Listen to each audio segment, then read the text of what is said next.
할렐루야. 오늘 말씀은 저와 여러분들에게 주님이 원하시는 삶이 어떤 것인가에 대해서 말씀하고 있어요. 우리 삶의 목적이 무엇이며 사람들과 관계는 우리가 어떻게 해야 될 것인가, 또 우리가 어떻게 지향해야 할 그 그리스도인의 삶으로서 하나님께 영광을 돌릴 수 있는 것인가에 대해서 말씀을 하고 있습니다.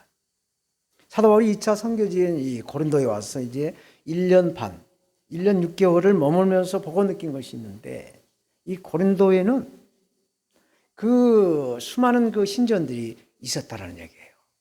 그 신전들 가운데는 그 신들의 아버지라고 하는 주피터, 제우스 신전이 있고, 태양을 모시는 그 아폴로 신전, 또 아름다움의 그 여성을 상징하는 그 비너스 신전 등 그 한 10여 개 이상의 신전들이 이 고린도 땅에 있어서 그 우상들을 섬기고 있는 것들을 보았다라는 얘기입니다. 이렇게 신전마다 이 제사를 지내죠. 그러면은 그 제물들이, 음식들이 일부는 이제 신전에서 먹고 남은 것들을 다 이렇게 신전마다 그 시장에 내다 팔았다는 얘기예요. 그러면 이 제물들이 시장에서 나는 그 신선한 그런 음식보다는 약간 선도는 떨어졌겠죠. 그러나 값이 싸니까 이 사람들이 신전에서 나온 물건을 더 선호하면서 사다 먹고 있었어요. 그런데 이 고린도 교회에 이 우상에게 드려진 제물을 먹어도 상관없다라는 사람들과, 아니야, 이거 먹으면 안 돼, 귀신에게 바쳐진 거 먹으면 안 된다라고 하는 사람들, 이렇게 의견이 둘로 나눠져 있었다는 것이죠. 고린도 교회는 이러한 우상의 제물을 먹는 문제, 또 음행, 이 성적인 문제, 교회의 문제를 가지고 세상의 법적에다가 송사하는 문제, 또 여러 가지 그 교리들의 그 문제들을 에베소에서 선교를 하고 있는 사도 바울에게 편지를 써서 이건 어떻게 해야 됩니까? 또 이것은 어떻게 됩니까? 라고 이렇게 조목조목 질문한 것에 대한 것을 고린도 전서를 통해서 사도 바울이 답을 해주고 있는 것을 우리는 지금 보고 있어요. 그래서 이러한 문제는 고린도 교회에만 해당된 것이 아니라 오늘날 21세기를 살고 있는 그리스도인들, 저와 여러분들에게도 해당되는 살아계신 하나님의 말씀이다라는 것이죠. 지난 시간에 우상의 제물을 먹는 것은 우상의 제사에 직접 참여함과 같다라고 말씀하셨어요.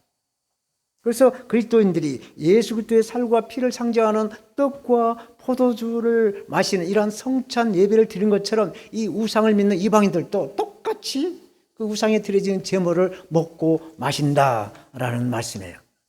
그러므로 그리스도인들은 주님의 잔과 귀신의 잔을 마시지 못하며 주님의 상과 귀신의 상에 참여하는 것은 옳지 않다라고 사도 바울은 말씀하고 있죠. 그래서 오늘 본문은 모든 것이 가하나 모든 것이 유익한 것도 아니요 덕을 세운 것이 아니다라고 말씀을 하고 있어요. 그래서 오늘 본문에서 말씀한 영광, 이 영광이라는 제목으로 영광이신 그리스도 예수를 증거하겠습니다. 저처럼 모든 것이 가하나 모든 것이 유익하고 덕이 되는 것은 아니다라고 말씀을 해주고 있어요. 23절, 모든 것이 가하나 모든 것이 유익한 것이 아니요 모든 것이 가하나 모든 것이 덕을 세운 것이 아니니. 똑같은 물을 마셔도 이 젖소가 물을 마시면 우유를 생산해서 많은 여러 곳에 유익하게 하지만 이 독사가 그 물을 마셨을 때는 독을 만들어서 해를 끼친다라는 말처럼 이 같은 문제를 똑같이 보는 입장에 있을 때 그것을 객관적으로 보느냐, 주관적으로 보느냐, 아니면은 긍정의 눈으로 보느냐, 부정의 눈으로 보느냐에 따라서 그 결과는 생각대로, 그 말대로, 그 믿음대로 이루어진다라는 것을 말씀하고 있는 거예요. 오늘 설교 제목이 영광이죠. 조금 전에 동영상에서도 영광에 대해서 자세하게 말씀을 들었습니다만 이 영광을 성경에서 몇 번을 말씀하는가를 찾아봤어요. 410번 이상을 말씀하고 있어요. 그래서 구약성경, 신약성경에 골고루 이 영광에 대한 말씀을 하는데 이사야서, 시편 등에서도 가장 많이 말씀을 하고 신약에서는 사도 요한이 기록한 요한복음에서 이 영광에 대한 말씀을 이렇게 많이 하신 걸 봤습니다. 이사야 42장 8절에 나는 여호와니 이는 내 이름이라 나는 내 영광을 다른 자에게 내 찬송을 우상에게 주지 아니한다. 그 영광을 세상 사람들, 우상을 믿는 사람들에게 주지 않는다. 이 하나님 영광을 믿는 자에게 내려준다라는 말씀하고 있어요. 또 요한복음 14장 13절에 예수님이 이렇게 말씀하시죠. 너희가 내 이름으로 무엇을 구하든지 내가 시행하리니 이는 아버지로 하여금 아들을 인하여 영광을 얻으시게 하려 합니다. 말씀하고 있어요. 그러면 이 하나님의 영광이 과연 무엇일까? 이사야 6장 3절에 보면 서로 불러 이르되 거룩하다 거룩하다 만군의 여호와여 그의 영광이 온 땅에 충만하다라고 말씀하시죠. 우리가 살고 있는 이 땅에 하나님의 영광이 충만하다라고 말씀을 성경은 하고 있어요. 이 하나님의 영광을 헬라어로는 독사라고 해요. 독사. 근데 히브리어로는 카보드. 카보드라는 것은 무겁다라는 뜻이죠. 그래서 무거운 것들이 가치가 많은 것들이 많기 때문에 영광은 북이나 명성이나 영예로운 뜻으로 이렇게 번역이 돼서 사용하고 있었어요. 근데 이 카보드는 하나님의 영광만 위한 그런 의미로 구약 성경에서 이렇게 말씀을 하고 있어요. 그런데 신약 성경에서 보면 하나님의 영광과 사람의 영광의 개념이 이 독사로 번역이 된 것을 우리가 볼 수가 있어요. 고린도전서 11장 7절에 보면 남자는 하나님의 형상과 영광이니 그 머리에 마땅히 수건을 쓰지 아니하거니와 여자는 남자의 영광이다라는 말씀을 하고 있죠. 사람에게 영광이 있다라는 말씀을 쓰고 있어요. 구약 성경의 영광은 대부분 하나님의 것으로 맞습니다. 신약의 영광은 하나님과 사람에게 영광을 쓰고 있다라는 말씀인데 로마서 1장 43절에 이렇게 말씀하고 있어요. 로마서의 바울은 썩어지지 아니하는 하나님의 영광을 썩어질 사람과 금수와 버러지 형상의 우상으로 바꿔버렸다라는 말씀을 지적하고 있어요. 이렇게 성경은 하나님이 사람을 지으실 때 하나님의 형상으로 지으셨다. 하나님의 형상으로 사람을 지으셨다라고 창세기 보면 말씀하죠. 이 뜻은 사람의 지정의가 하나님을 닮은 것이다라는 거예요. 그래서 첫사람의 아담으로부터 이 불순종이 들어와서 사람이 하나님을 닮는 그 기본적인 기초, 토대가 무너져 버렸다는 거예요. 로마서 3장 23절에 모든 사람이 죄를 범하였으며 하나님의 영광에 이르지 못하게 되었다라는 거예요. 죄로 인해서 하나님과의 영광의 관계가 끊어져 버렸다라는 얘기입니다. 사람의 죄로 인해서 하나님의 형상이 깨져버려서 하나님의 영광에 도달할 길이 없어요. 그래서 하나님의 독생자 예수 그리스도를 통해서 인간이 다시 하나님의 형상을 회복할 수 있도록 어둠에서 헤매고 있는 인간에게 은혜를 베풀어 주시죠. 그래서 빛을 보내주시죠. 그 빛이 바로 예수 그리스도시죠. 고린도후서 3장 17절 이하에 보면 주는 영이시니 주의 영이 계시는 곳에는 자유함이 있느니라. 우리가 다 수건을 벗은 얼굴로 거울을 보는 같이 주의 영광을 보매 저와 같은 주와 같은 형상으로 화하여 영광으로 영광이 이르니 곧 주의 영으로 말미암는다 말씀을 하고 있어요. 이렇게 하나님의 영광을 성경을 통해서 볼 때 하나님의 형상을 회복하는 길이라는 것을 사도 바울은 이미 이 삼층천이라고 하죠. 셋째 하늘에서 미리 보고 경탄하면서 부르짖는 그런 말씀을 하고 있어요. 오늘 본문에서요. 그러므로 고린도 교회와 오늘날 21세기에 살고 있는 저와 여러분들은 아직은 완전하지 않아요. 부분을 보고 있어요. 하나님에 대한 말씀에 하나님의 그 영역의 일부분을 지금 보고 있어요. 그렇지만 그것을 계속해서 성령으로 이렇게 하나님을 알아가는 그런 현재 진행 중에 있다는 얘기예요. 그래서 무엇을 먹든지 마시든지 무엇을 하시든지 다 하나님의 영광을 위해서 하라고 말씀을 하고 있어요. 오늘 본문의 사도 바울은 시장에서 구입한 우상의 제물을 먹는 문제를 놓고 개인적으로 혼자 먹는 것은 아무 상관없다. No problem. 아무 문제 없어. 그러나 교회 공동체에 해가 된다고 한다면 먹어서는 안 된다라는 말씀을 하고 있어요. 오늘 본문은 개인적인 자유보다는 교회 공동체의 그 유익과 덕을 강조하는 거죠. 이 두 가지 원칙으로 공과 사를 구별해서 살아라는 말씀이에요. 그런데 우리가 살아가면서 경험하고 느낀 것이 다 있죠. 어떻게 다 두 가지 다 잘 되는 게 제가 살아보니까 저의 삶에서는 없더라고요. 하나가 좋으면 하나가 안 좋게 돼 있어요. 그래서 장점이 있는가 하면 단점이 있는 것이죠. 오르막길이 있다 보면 또 내리막길도 있는 것이고. 그래서 우리는 장점은 또 이렇게 잘 살리고 또 단점은 보완해 가면서 이렇게 살아가는 것이 우리의 인생이 아닌가 싶습니다. 맞습니까? 예. 잠깐 편하게 들어주시기 바랍니다. 어떤 사람이 아주 전망이 아주 좋은 뷰가 좋은 곳에다가 호텔을 하나 지어서 이제 호텔 영업을 하고 있었어요. 근데 그 호텔은 항상 마이너스 적자를 면치 못했다라고 그래요. 막 객실마다 예약객으로 막 계속 차고 넘쳐나야 이렇게 되는데 그렇지가 않았다는 얘기예요. 그래서 강가에 뷰가 좋고 또 교통도 아주 접근성이 좋고 그래서 아주 건축도 아주 좋은 값비싼 자재로 이렇게 건축을 해서 아름답게 이렇게 호텔을 지어놨는데 한산했다는 얘기죠. 그래서 그 이유가 과연 무엇인가? 고심 끝에 그 호텔 주인은 1층에 있는 식당을 맨 호텔 꼭대기 층에다가 옮겼다라는 얘기예요. 그랬더니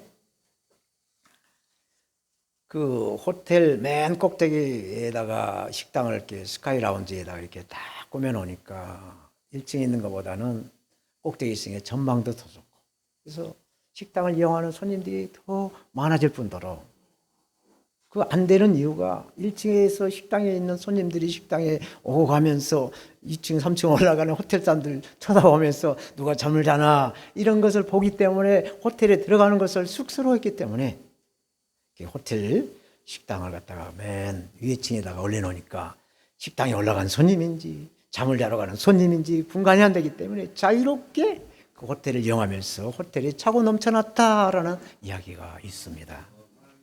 사랑하는 여러분, 이렇게 누이 좋고 배구 좋으면 얼마나 좋겠어요. 근데 오늘 본문은 이렇게 말씀하고 있어요.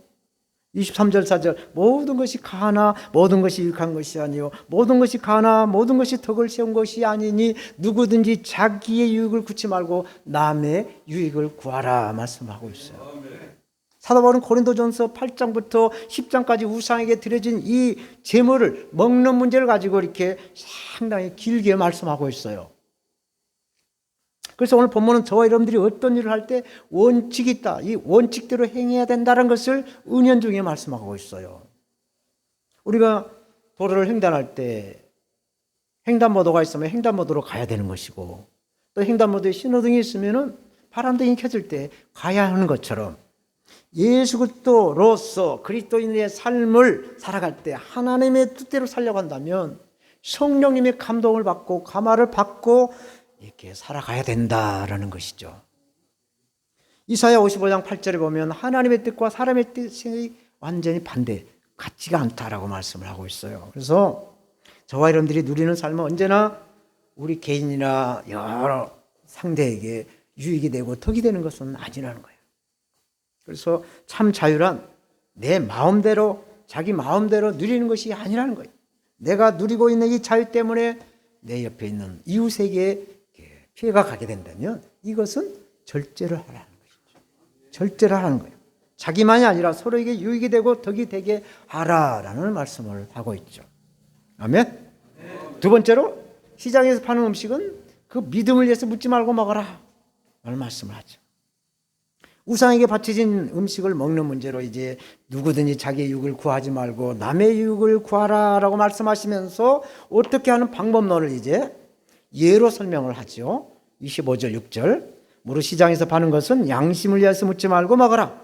이는 땅에 거기 충만한 것이 다 주의 것이다. 하나님이 내려주신 것이다 라고 말씀을 합니다. 시장에서 파는 음식은 그것이 우상에게 바쳐진 것인지 또 아닌지 양심을 위해서 묻지 말고 먹으라고 하죠. 그러면 오늘 본문에서 말씀한 양심, 여기서 말씀한 양심이 과연 무엇일까? 제가 이 설교를 준비하면서 주석집을 열어보니까 학자들마다 견해가 조금씩 차이가 있는 걸 봤어요. 그래서 저는 오늘 본문에서 말씀한 양심에 대한 저의 결론은 죄를 짓고 양심의 가책을 받는 그러한 그 양심이 아니고 선과 악에 대한 양심이 아니고 믿음을 염두에 두고 양심을 위해서 묻지 말고 먹으라라고 말씀하고 있어요. 이 죄로 인해서 선이냐 악이냐 그걸 따지지 말고 믿음의 그 경주로 그 양심을 말씀하고 있는 걸 이해가 되었어요. 그래서 모든 그리스도인들이 믿음이 강한 자가 있고 또 믿음이 약한 자가 있어요. 초신자가 있는가 하면은 또 믿음의 아주 경지가 상당히 높은 지경에 있는 사람들이 있다라는 얘기예요. 그래서 그 믿음을 묻지 말고 먹어라라는 얘기예요. 그 이유는 시편 24편 1절에 이렇게 말씀하시죠. 땅과 거기 충만한 것과 세계와 그 중에 거하는 자가 다 여호와 것이로다. 저와 여러분들 모두가 다 하나님의 창조물이고 하나님의 통치 안에 있는 하나님의 것이라는 거예요. 그래서 그 예로, 그 말씀의 예로 이렇게 이 믿음을 경주에, 믿음을 두고 묻지 말고 먹으라는 것이죠. 예를 들어서 불신자가 이제 성도, 그리스도인을 초대해서 이제 음식을 대접합니다. 잔치를 배설하든지 아니면 저녁 식사로 이렇게 초대를 해요.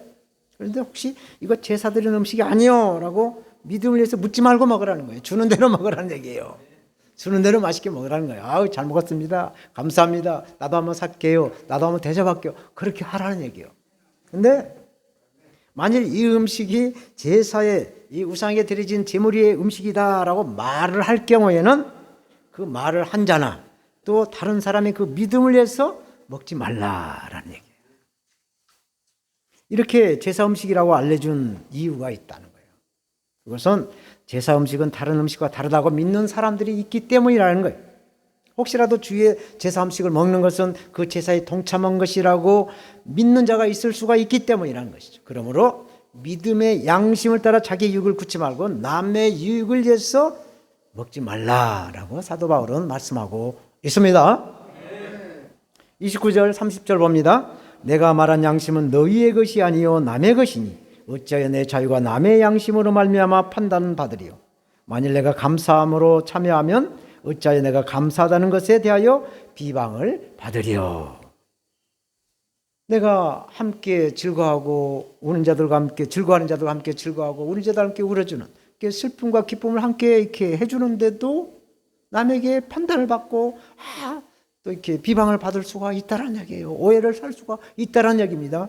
내가 선한 일을 하는데도 불구하고 이렇게 질투하는 영이 있고 또 이렇게 시기하는 영이 있기 때문에 손가락질을 받을 수가 있다는 뜻이죠. 근데 바울은 그리스도인이 이방신을 믿는 사람들에게 초청을 받아서 그 우상의 제물을 먹을 때 하나님이 주신 음식물이기 때문에 하나님께 감사하면서 먹는다면 합당한 것이라 문제가 없다, 괜찮다라고 말씀을 하죠. 그러나 믿음이 약한 성도들이 그것을 보고 믿음의 상처가 된다고 한다면 자제를 해라, 먹는 것을 중지해라 라고 말씀을 하죠. 그래서 믿음이 약한 사람들이 유익을 위해서 어떤 권리나 자유를 포기한다면 그것은 그 권리와 자유를 잃어버린 것이 아니라 배려하는 성령으로 열매를 따질 것 같으면 온유의 열매에 해당된다라는 것을 말씀하고 있어요. 로마서 14장 20절 21절에 이렇게 말씀하시죠. 음식으로 말미암아 하나님의 사업을 무너지게 하지 마라. 만물이 다 깨끗하되 끓이김으로 먹는 사람에게는 악한 것이라. 고기도 먹지 아니하고 포도주도 마시지 아니하고 무엇이든지 내 형제로 끓이게 하는 일을 아니함이 아름답다. 형제에게 걸림돌이 되지 않게 하라라는 말씀이죠. 역지사지라는 말이 있어요. 이것은 자기 중심에서 남의 생각과 남의 그 눈높이와 남을 배려하는 삶이 우리 삶 속에 습관화가 되어 있어야 사람 중심, 내 중심에서 하나님의 중심으로 하나님의 사람의 그 길을 갈 수가 있다라는 것이죠. 아멘. 마지막으로 우리가 살아가는 이 목적을 하나님께 영광을 위한 삶으로 살라라고 말씀하고 있습니다. 고린도전서 이제 10장을 이제 끝내는데 이 10장을 마무리하면서 결론적인 말씀은 모든 것은 다 하나님께 영광을 돌리는 그런 삶으로 살라고 말씀하고 있습니다. 그런데 어떻게 이 죄가 많은 이 세상을 우리가 살면서 어떻게 하나님께 영광을 드리게 영광되는 삶을 살아갈 수가 있을까? 모든 것이 다 우리가 할 수가 있어요. 그러나 하나님을 어떻게 우리가 기쁘게 할 수 있을까? 하나님께 영광이 어떻게 하면 되게 할 수 있을까? 그것은 우리가 하나님의 뜻을 알아야 한다는 것이죠. 하나님이 무엇을 원하고 무엇을 바라는가를 알아야 우리가 그 뜻을 통해서 하나님께 영광을 드릴 수가 있다는 얘기죠. 신명기 8장 3절을 보면 이런 말씀을 기록합니다. 너를 낮추시고 너로 줄이게 하시며 또 너도 알지 못하며 내 열조도 알지 못하던 만나를 내게 먹이신 것은 사람이 떡으로만 사는 것이 아니요 여호와의 입에서 나오는 말씀으로 사는 줄을 너로 알게 하려 합니다. 광야에서 물도 없고 뜨거운 그 태양열에 그 견디기 힘든 곳에서 만나를 내려주신 것은 하나님의 입에서 나온 말씀으로 살아가게 한다는 것을 깨닫게 하기 위해서 광야를 거치게 하면서 만나를 먹이셨다는 말씀이죠. 실제로 말씀을 오신 예수님도 이렇게 말씀하세요. 요한복음 11장 25절 26절 예수께서 가라사대 나는 부활이요 생명이니 나를 믿는 자는 죽어도 살겠고 무릇 살아서 나를 믿는 자는 영원히 죽지 아니하리라. 이것을 내가 믿느냐 말씀하시죠. 믿음으로 지키를 하고 있어요. 믿음으로. 그래서 믿음으로 우리가 하나님의 뜻을 알아간다라는 말씀이시죠. 아멘. 사도 바울은 우상의 제물을 먹는 문제에 있어서 이제 한 걸음 더 나가서 결론적인 말씀은 먹든지 마시든지 무엇을 하시든지 다 하나님의 영광을 위해서 하라 말씀하고 있어요. 하나님의 영광은 예수 그리스도의 그 믿음, 예수 그리스도를 믿는 믿음이 저와 여러분들 그리고 모든 크리스찬들 성도들이 그 삶의 지배를 하는 그 원리가 바로 믿음이라는 거예요. 믿음. 골로새 3장 16절 17절은 이렇게 말씀하세요. 그리스도의 말씀이 너희 속에 풍성히 거하여 모든 지혜로 피차 가르치며 권면하고 시와 찬미와 신령한 노래를 부르며 마음에 감사함으로 하나님께 찬양하라. 또 무엇을 하든지 말이나 이래나 다 주 예수의 이름으로 하고 그를 힘입어 하나님 아버지께 감사하라고 말씀하죠. 우리가 이렇게 감사하며 찬양을 올릴 때 하나님은 우리의 그 감사를 받으시고 우리를 통해서 영광을 받으신다는 말씀이 있어요. 예수 그리스도 믿는 자들에게나 또 불신자들에게나 거치는 자가 되지 마라. 걸림돌이 되게 하지 마라. 디딤돌이 되게 하라. 그래서 모든 사람을 기쁘게 해서 자신의 유익을 구하지 말고 많은 사람들의 유익을 구하여서 그들로 하여금 구원을 얻게 하라라고 말씀을 합니다. 하나님께 영광이 되게 하는 것과 함께 다른 사람들을 예수 믿고 이렇게 교회로 올라가고 하는 사람들에게 그거 가지 마. 이쪽에 가면은 더 좋은 일이 있어 하고 예수 믿지 않는 세상 길로 인도하지 말라는 얘기예요. 그래서 하나님의 길을 가는데 그 실족해 하지 말라는 말씀을 하고 있죠. 그 예로 이 베드로 사도는 베드로 전서에서 이렇게 말씀을 하고 있어요. 베드로 전서 4장 11절 굉장히 중요한 말씀이 있어요. 만일 누가 말을 하려면 하나님의 말씀을 하는 같이 하고 누가 봉사를 하려면 하나님이 공급하시는 그 힘으로 하는 같이 하라는 거예요. 이는 그리스도로 말미암아 하나님이 영광을 받으시게 하려 함이니 그에게 영광과 권능이 하나님에게 영광과 권능이 세세무궁토록 있다라는 것입니다. 아멘. 그러므로 저와 여러분들이 하나님께 영광을 드리려고 하신다고 한다면 지금까지 우리가 사용하고 있는 말이 있을 거예요. 이 언어가 있을 거예요. 그래서 내 중심, 사람 중심에서 이제 하나님의 중심으로 이 언어가 바뀌어가야 된다. 모든 것이 다 하나님이 하셨습니다. 모든 것이 다 하나님의 은혜입니다. 감사합니다. 이렇게 하나님 중심으로 살아가야 된다는 것이죠. 그러면서 우리의 삶이 행동으로 이렇게 하나님의 뜻을 따라 살아갈 때 우리를 통해서 하나님은 영광을 받으신다라는 말씀이시죠. 그 이유는 33절 오늘 본문에서 결론적으로 말씀을 합니다. 이와 같이 모든 일에 모든 사람을 기쁘게 하여 나의 육을 굳지 아니하고 많은 사람의 육을 구하여 저희로 구원을 얻게 하라. 사도 바울은 고린도 교회와 오늘날 모든 그리스도인들에게 자신의 본을 보이고 있다라는 말씀을 하고 있어요. 실제로 사도 바울은 고린도전서 9장 19절 이하에 쭉 보면은 내가 모든 사람에게 자유하였으나 스스로 모든 사람에게 종이 된 것은 더 많은 사람들을 얻으려고 그 사람들에게 종이 되었다라고 말씀하고 있어요. 바울이 이렇게 행동한 것은 단순히 사람들의 비위를